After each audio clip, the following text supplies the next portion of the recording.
Here we go. Welcome to this week's Master Coaches Weekly Buzz, hosted by Don Foreman. We continue to update our viewers on the most current issues and trends during our conversation with leaders in our sport.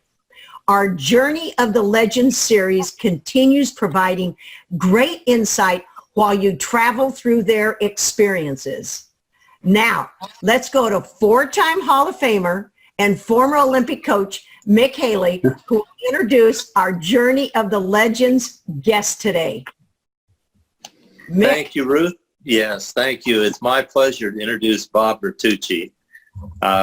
We'll give a few accolades on Bob, but as the youngest member of this group, you would think that he wouldn't be as experienced as the rest of us. Yet in researching this project, we find Bob Bertucci being extremely active in all kinds of volleyball across the country since at least 1975, and he tells stories from 1970. Think about that. That means 50 years, and he's younger than us. So Bob has been a head volleyball coach of both men and women. He coached both at West Point. He was at Tennessee with the women. He was at Temple with the women. He was at Rutgers with the men. He is at Lehigh with the women, and he's now at Sacred Heart University with the men.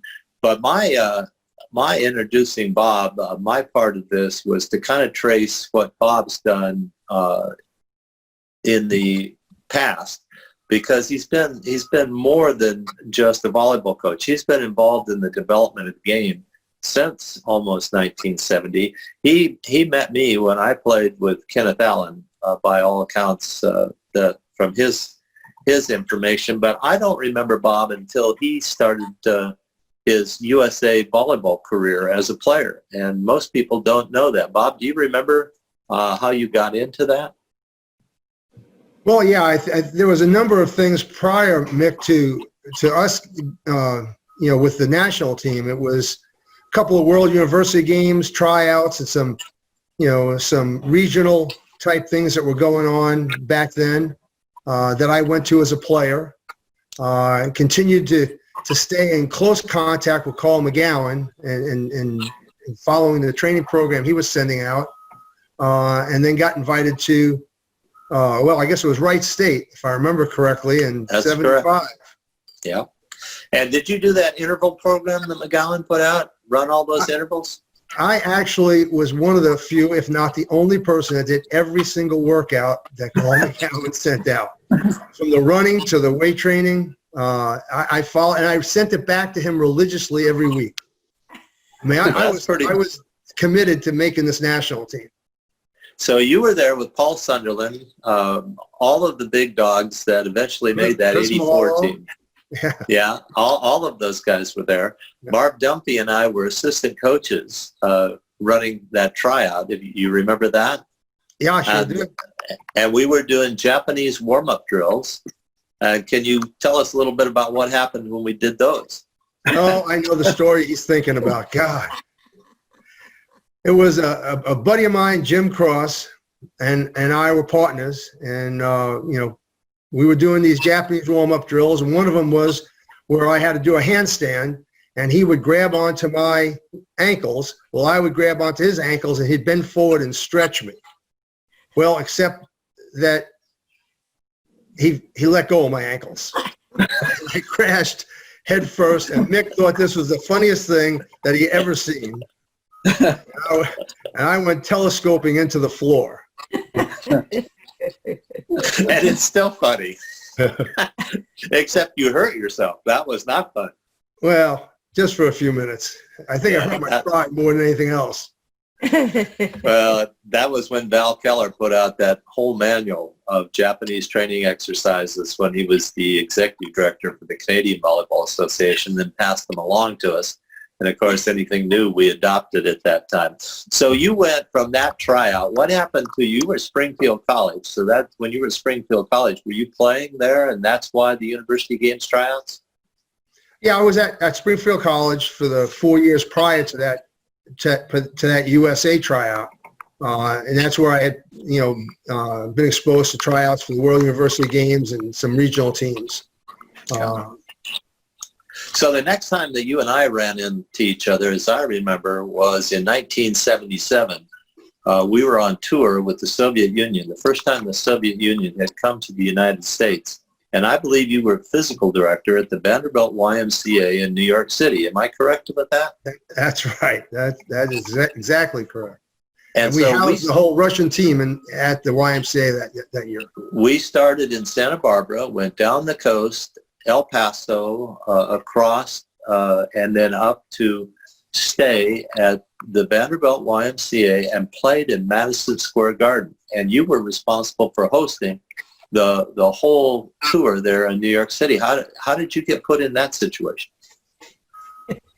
I think it was had a little bit to do with Will Peck was the executive director for YMCA's for New York City at the time, and he was also the executive director for USA Volleyball, or at that time was USVBA. And so he called on me to, as the resident volleyball expert, to take care of this thing, which was an adventure. Especially your job was to make sure that the Russians got to buy blue jeans to sneak back into the Soviet Union that they could sell at 10 times the price. Is that correct? Yeah, that is correct. And you're probably remembering, I can't remember which player it is now, but these guys were huge compared to me. And one of the guys left his blue jeans in the room. And you thought this was going to be the end of the world. I mean, this meant so much to this guy. I remember going up, finding those things and bringing them to him. And they literally, when I held them up, they literally came to my chest. His legs were so long. This was a big group. This was the team that finished second in the 76 Olympics to Poland. But Poland upset maybe the best volleyball team in the world that had ever seen at that time. And Poland was Skorik and all of those guys had the match of their life in the 76 Olympics. Did you go to the 76 Olympics in Montreal? Actually, I did. I was lucky enough to go there. I mean, part of it was, with Ari Selinger. I spent a lot of time with Ari, at the 76 Olympics. But the main reason I went was I had just really taken the job at United States Military Academy, and convinced Colonel Anderson, who was the head of the physical education department, that this would be a worthwhile experience for me.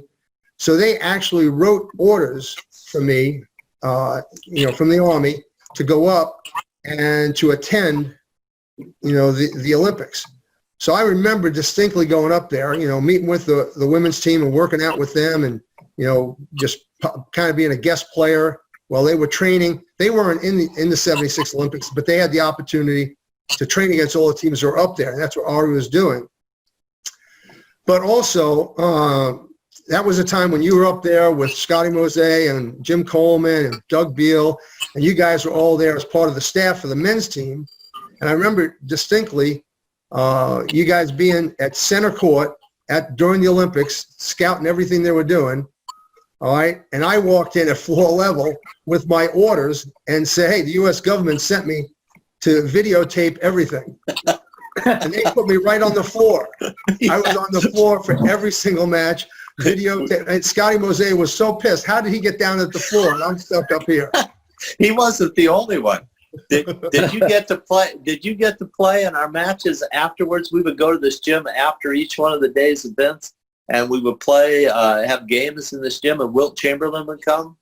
No, usually that's when I would go back and start working out with the women's team with Ari. I see. They would train. So from that, then at some point in the next few years, you actually became an investor in SCI Sports, and they were doing camps and clinics all over the country, but that wasn't what I wanted to talk about, just the fact that you were getting involved in every part of volleyball that was out there. You became an investor, and then we made a trip to Belgium where we found the Shelby net systems, and actually we've had Jim Peterson on at the SNA Sports, who really brought the Shelby system into the company and country, and now sells a model of that, which is a bit even better at this point. So then I lost sight of you from that point, 1980, doing anything internationally. Did you do anything internationally from 80 through 96? Yeah, I did. I still stayed pretty active, more as a coach at that point, where I was, I'd work with, the USA junior teams, World University Games teams on the women's side this time. So I was doing more women at that point, in sports festivals that they used to have. So I was doing a lot of that. I was also on the board of directors for USA Volleyball during the early 80s.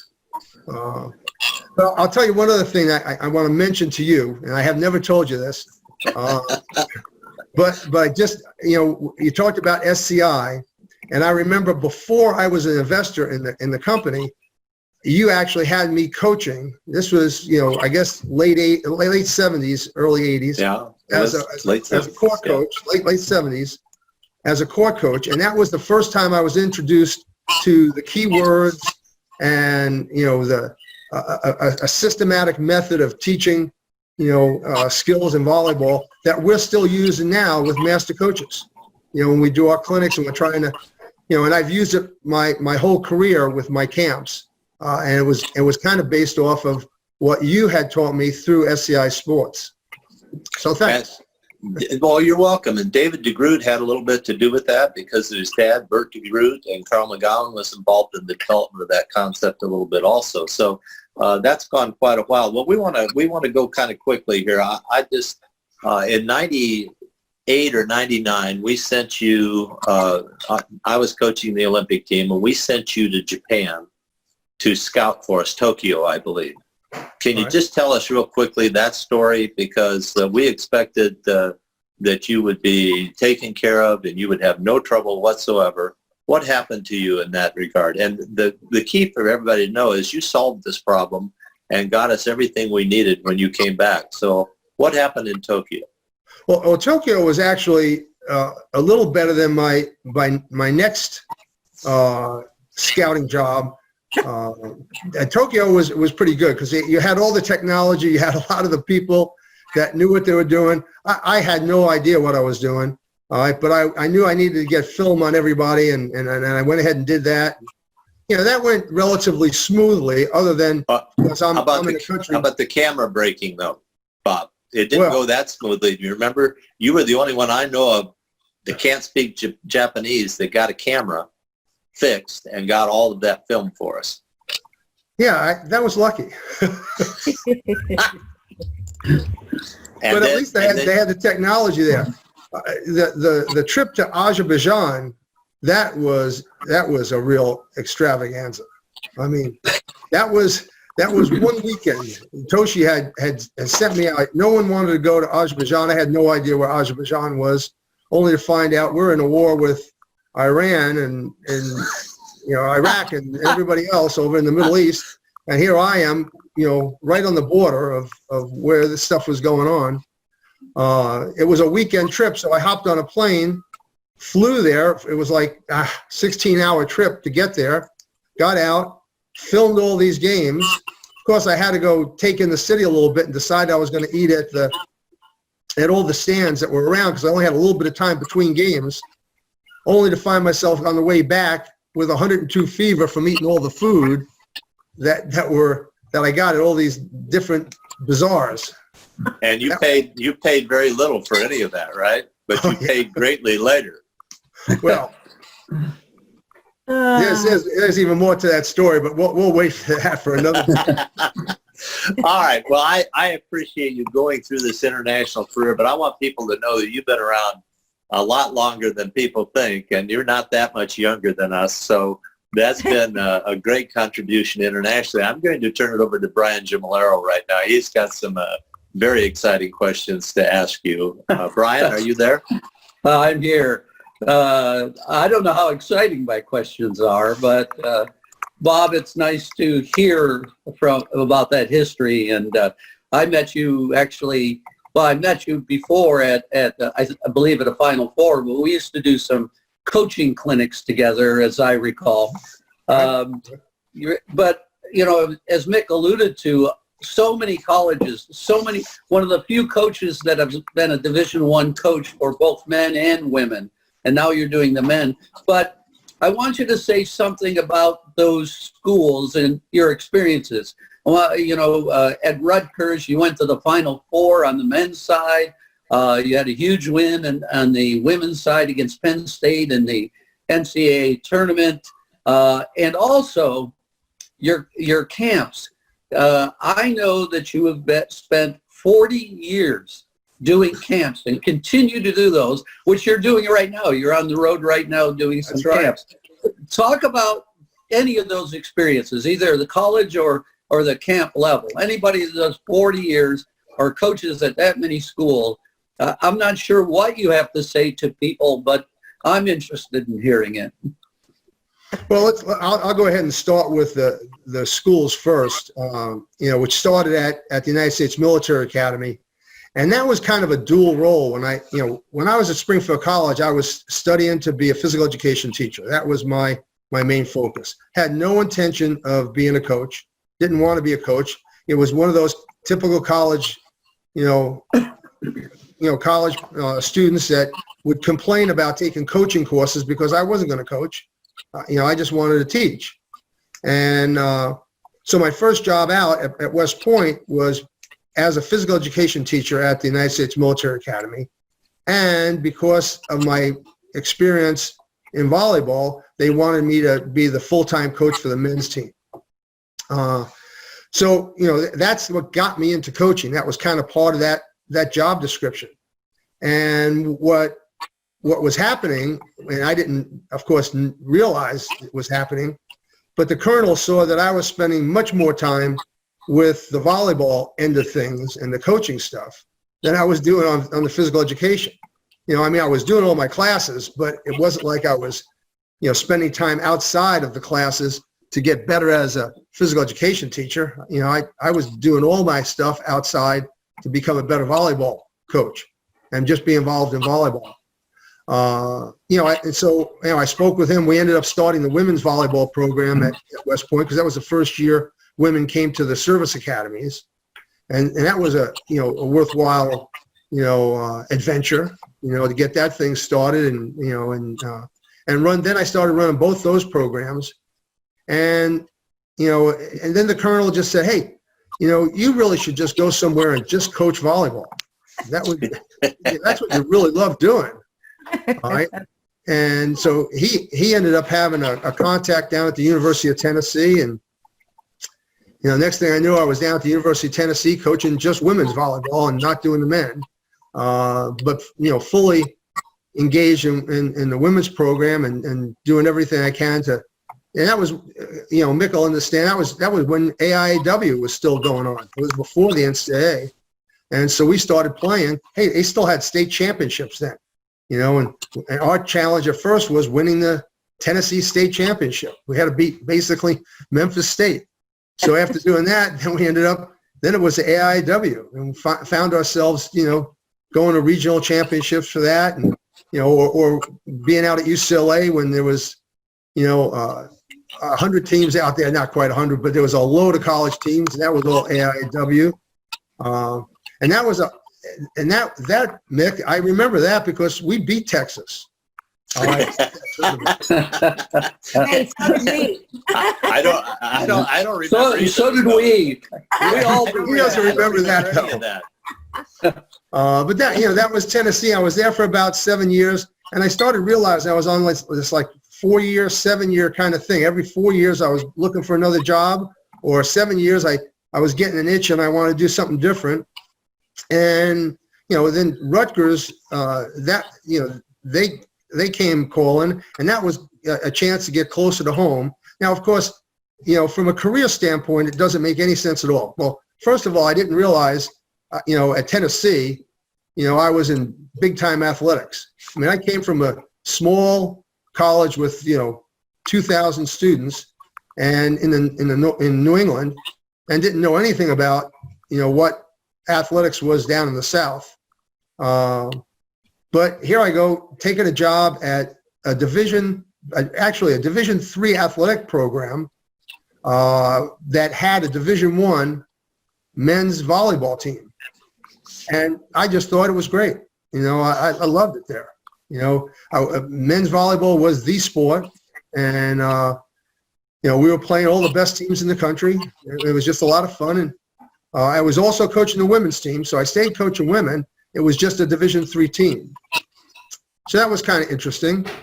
You know, and then, you know, after that, you know, ended up taking the Temple job. And of course, at that point, my kids were all in school and, you know, didn't want to move them too much. So I actually stayed at Temple for about 15 years.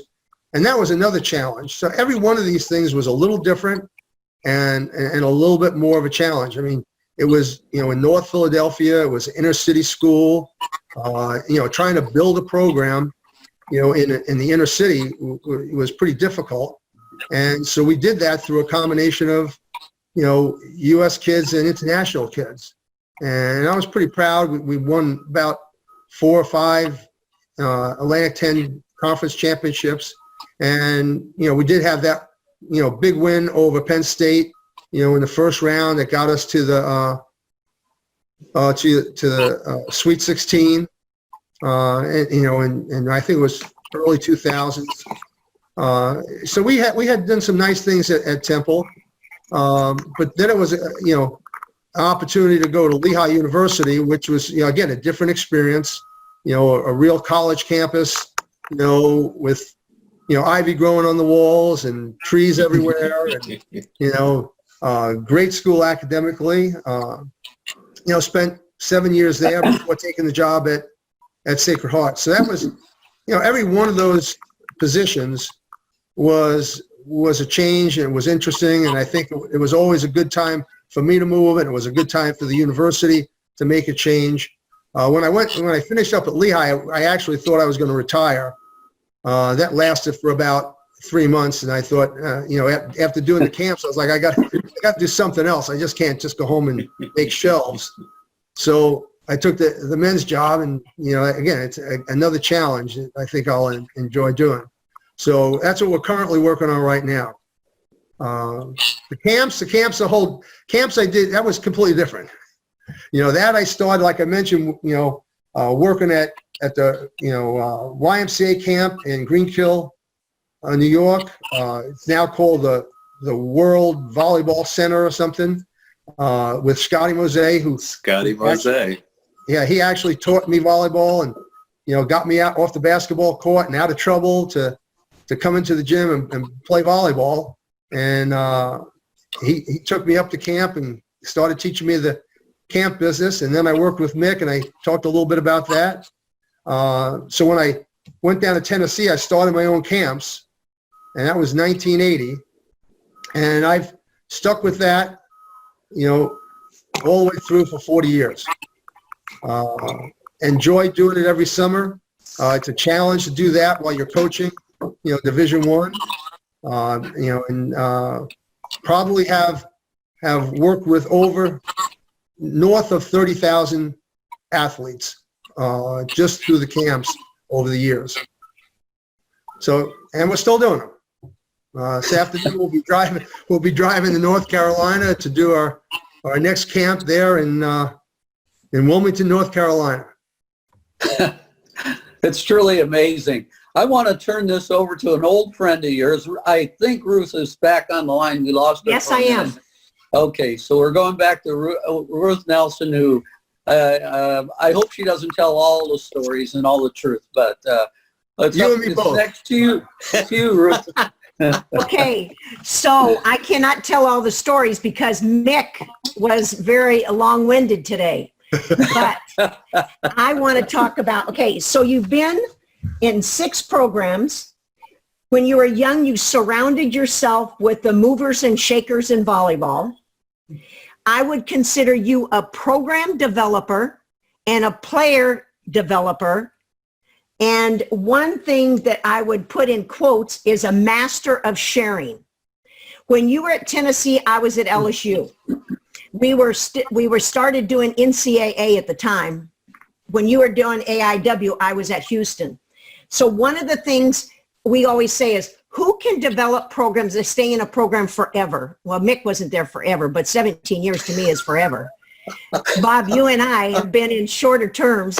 My question to you is, what is it that you learned in one situation that you knew if you went to another situation, you could change? What were those things that you could change? And it didn't matter because no one knew what you did before at the other school. Well, that's a tough question. No, I mean, not X-rated. I want to know, like, you know, coaching wise. Well, Ruth, I think in every one of my experiences at different universities, and, and I've been doing Division I, my whole career, every one of those taught me something, and each one was a little bit different. And it would take more than a show to kind of go over all that stuff. But one of the things that I think, I in answering your question, is just every time I left one place, went to another, I did some self-reflection on, what happened, what was the pluses, what was the minuses, what could I have done better? Mm-hmm. And one of the things I can say over time that has changed is my coaching. I mean, I don't coach the same way I coached, at Tennessee when we competed against each other as I do now. I mean, I think the players, everybody talks about the players changing. I think the coaches have to continually change, with the players. And that happened in large part from self-reflection, but also from a lot of people that I were working with, athletic directors, associate athletic directors, that would give me, constructive, criticism and feedback, that the next time I went to another place, I was able to take some of that stuff and adopt some of that as part of my coaching. I mean, the most recent being Lehigh University, which I wish I had Lehigh University at the front end of my coaching career, because the athletic director there he's a great guy, but he was very much committed to teaching his staff how he wanted the job done. And I think that would have been tremendously valuable to me as a new coach, opposed to having that when I'm on the end of my career. Okay, so age 24, let's go back to age 24. If you had one thing to tell these young coaches, what things to do and what things not to do, but you only get one of each. Well, one thing not to do, and I still do it,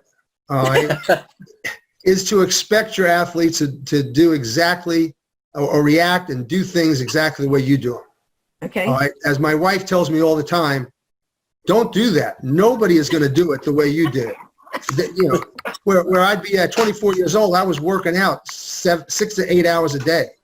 I mean, I was in the greatest shape of my life, and so I look at athletes when they're in the programs, and I'm expecting them to do the same kinds of things I did, when I was 24 years old. It's just not going to happen. Okay. What one thing to do as a 24-year-old? I think one thing to do is realize that you can make an impact, and that impact is going to be with these people, for their life, but realize you can't change people, especially at the college level. When you're, when you get them, as we all have, at 17, 18, 19 years old, you can adjust things, but you're not going to change them completely. So don't try to do that. You're just swimming upstream. Okay, so that's excellent. Now, I didn't give you any special questions. I dare not go to Mick to close because I'm sure we're going to run over. So, Mick, I'm giving you your 1-minute warning. Okay, back to you, Mick. Well, Bob, it's certainly been fun having you on. Next week, you get to return the favor because we get Ruth Nelson, former coach, former student at Northern Colorado University and a graduate student at George Williams College. Some of us know where George Williams College used to be. Your twin, Bob Gambardella, is just moving to Georgia. I don't know if you'll miss him or not there. Miss him by a day. But Ruth knows Bob from George Williams College, of course, and Ruth coached all over the country and has been a trendsetter. great player, played for Salinger, played on her national team, constantly developing things, and now her specialty is the youth, where she's designed programs that are absolutely something that could be taken in and used all across the world. So we're excited to have Ruth Nelson on next week. We appreciate you being on this week. And Ruth, I'm going to turn it back to you to turn back to John. All righty. All right, now we're going to have a special shout out to all those coaches that have attended one of our championship skills series since 2018. For those interested in hosting a Master Coaches virtual clinic this fall or an in-person clinic in 2021, contact us at www.volleyballmastercoaches.com. Now join us next week. You better join us next week because these boys are going to be after me on the final Journey of the Legends interview. Now follow us on Facebook at Volleyball Master Coaches, Instagram and Twitter at VB Master Coaches. Now, if all of you would like to see the previous Volley Buzzes on YouTube, you can also access these going directly to our Instagram account, VB Master Coaches. Click on the link in our bio and enjoy listening to the leaders in our sport address current issues and trends.